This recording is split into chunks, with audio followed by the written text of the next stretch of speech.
এবং বর্তমান প্রেক্ষাপটে আমাদের বক্তব্য 5ই জুন মহামান্য হাইকোর্ট 2018 সালের পরিপত্রকে বাতিল করে যে রায় দিয়েছিলেন তার প্রতিবাদে আমাদের এই আন্দোলনের সূত্রপাত ঘটে।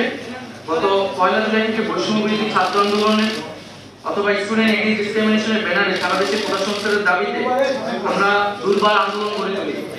আমাদের উদ্দেশ্য ছিল কোটা সংস্কারের মাধ্যমে দুর্নীতিমুক্ত মেধাভিত্তিক একটি নিরপেক্ষ আমলাতন্ত্র গঠন করা, যা একটি সমৃদ্ধ বাংলাদেশ গড়ে তুলতে সহায়ক হবে। কিন্তু শিক্ষার্থীদের শান্তিপূর্ণ আন্দোলনে সরকারের দায়িত্বশীল ব্যক্তিরা বিতর্কিত এবং উস্কানিমূলক বক্তব্য দেয় এবং পরবর্তীতে ছাত্রলীগ এবং যুবলীগের সন্ত্রাসী কর্মকাণ্ড এবং আইন শৃঙ্খলা বাহিনীর অন্যায়ভাবে দমন পীড়ন ও মামলা চালিয়ে এক রক্তক্ষয়ী পরিস্থিতি তৈরি হয়, যেটি অনাকাঙ্ক্ষিত ছিল। বিশ্ববিদ্যালয় প্রশাসন ও আইন শৃঙ্খলা বাহিনী যখন শিক্ষার্থীদের নিরাপত্তা দিতে ব্যর্থ হয়, তখন আমরা অভিভাবক, শিক্ষক সহ school, college, private, public, national সকল ধরনের শিক্ষার্থীদের এবং সর্বস্তরের নাগরিকদের রাজপথে নেমে আসার আহ্বান জানাই আমাদের নিরাপত্তার জন্য।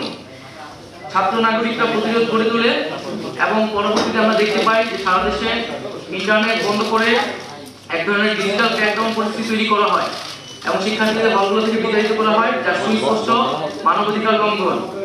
পরবর্তীতে সেনাবাহিনী নামিয়ে কারফিউ জারি করা হয় এবং এই অরাজক পরিস্থিতির সুযোগে পরিকল্পিতভাবে আন্দোলনকে নস্যাৎ করার জন্য দুর্বৃত্তরা বিভিন্ন ধরনের নাশকতা করে, বিভিন্ন রাষ্ট্রীয় প্রতিষ্ঠানে আগুন লাগায় ও জানমালের ক্ষয়ক্ষতি করে। প্রতিবাদী ছাত্র নাগরিকের সাথে এই সকল সহিংস ঘটনার কোনো ধরনের সম্পর্ক নেই। এটা স্পষ্ট সরকারের দায়িত্বহীন আচরণ ও দমনপীড়ন নীতির জন্য এই অরাজক পরিস্থিতি তৈরি হয়েছে। এর দায় সম্পূর্ণ সরকার আইন শৃঙ্খলা রক্ষা ও জনজীবনের নিরাপত্তা দিতে ব্যর্থ হয়েছে। এখন সমগ্র পরিস্থিতির দায় শিক্ষার্থী ও বিভিন্ন রাজনৈতিক দলের উপর চাপিয়ে সরকার পুনরায় দায় এড়াচ্ছে।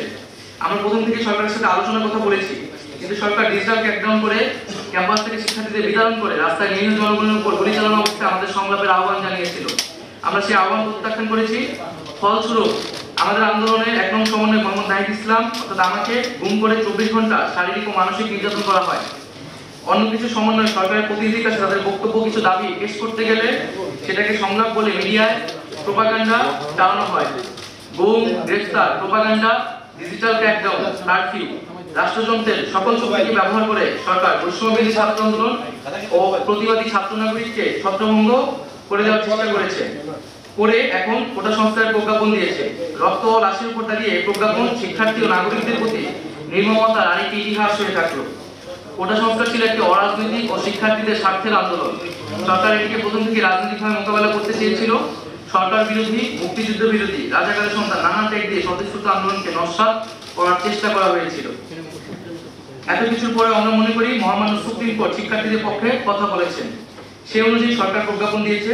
কিন্তু আমরা সুস্পষ্টভাবে বলতে চাই, কোটা ব্যবস্থার অন্যতম প্রধান স্টেক হোল্ডার হচ্ছে আন্দোলনরত শিক্ষার্থীরা এবং পাশাপাশি অন্যান্য কোটা যারা প্রায় তারাও এই কোটা ব্যবস্থার একটি স্টেক হোল্ডার একজন।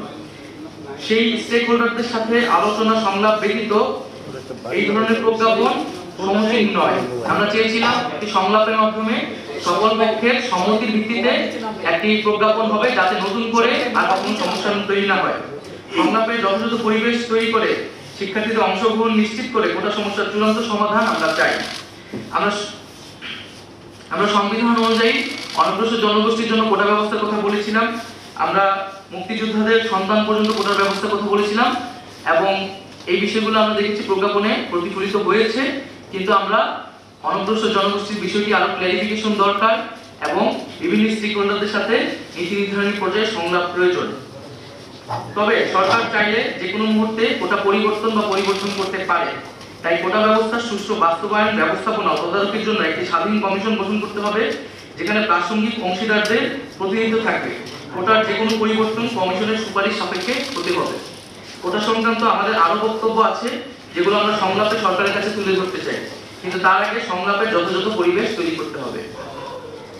গত কয়েক সপ্তাহে রক্তক্ষয়ী পরিস্থিতিতে সারা দেশে কয়েক শত ছাত্র নাগরিক শহীদ হয়েছেন এবং কয়েক হাজার লোক আহত হয়েছেন। হতাহতের সঠিক সংখ্যা এখনো পাওয়া যায়নি। অনেক বাবা এখনো সন্তানের লাশ খুঁজে বেড়াচ্ছেন। এত রক্তের উপর দাঁড়িয়ে আমরা কোটা সংস্কার চাইনি। আমরা সকল হতাহতের বিচার চাই। আমাদের আহ্বানে সকল শিক্ষার্থী এবং নাগরিকরা রাজপথে নেমেছিল। আমরা জনগণের কাছে বলতে চাই যে আমরা জনগণের সাথে আছি।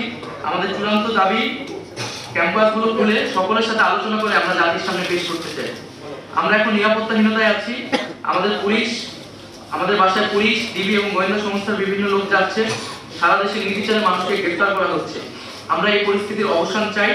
নিরাপত্তা বাহিনীর কাছে আমাদের আহ্বান থাকবে, ছাত্র জনতার মুখোমুখি আর দাঁড়াবেন না, আরেকটি গুলিও যাতে কাউকে হত্যার উদ্দেশ্যে না ছোড়া হয়। এবং আমরা স্পষ্ট করে বলতে চাই, সারা দেশে যে সকল মানুষেরা শহীদ হয়েছে, আহত হয়েছে, আমরা তাদের পাশে আছি, শেষ পর্যন্ত থাকবো। কিন্তু এখন যেহেতু ইন্টারনেট নাই এবং আমাদের সমন্বয়কদের এখনো আমরা অনেকে খোঁজ পাচ্ছি না, তাদের সন্ধান পাওয়া যাচ্ছে না, এই অবস্থা দ্রুত পরিত্রাণ করতে হবে। আমরা সকল সমন্বয়কদের নিয়ে এবং আন্দোলনকারী বিভিন্ন বিশ্ববিদ্যালয়ের শিক্ষার্থীদের নিয়ে জনমতের ভিত্তিতে আমাদের আরো কিছু দাবি দেওয়া আছে এবং এই দাবি দেওয়াগুলো নিয়ে আপনাদের মধ্যে নানা ধরনের বিভ্রান্তি হয়েছে আমরা শুনতে পেয়েছি, সেটা যোগাযোগহীনতার কারণে হয়েছে। আমাদের নিরাপত্তা এবং যোগাযোগ ব্যবস্থা নিশ্চিত করলে আমরা সুস্পষ্টভাবে সেই দাবিগুলা সকলের সামনে পেশ করব। তার আগে আমাদের প্রধান যে বক্তব্যটা হচ্ছে, আমাদের নিরাপত্তা দিতে হবে এবং আমাদের গুম গ্রেফতারের যে হয়রানি সেটি বন্ধ করতে হবে এবং আমাদের ক্যাম্পাস খুলে শিক্ষার পরিবেশ নিশ্চিত করতে হবে। ধন্যবাদ সবাই।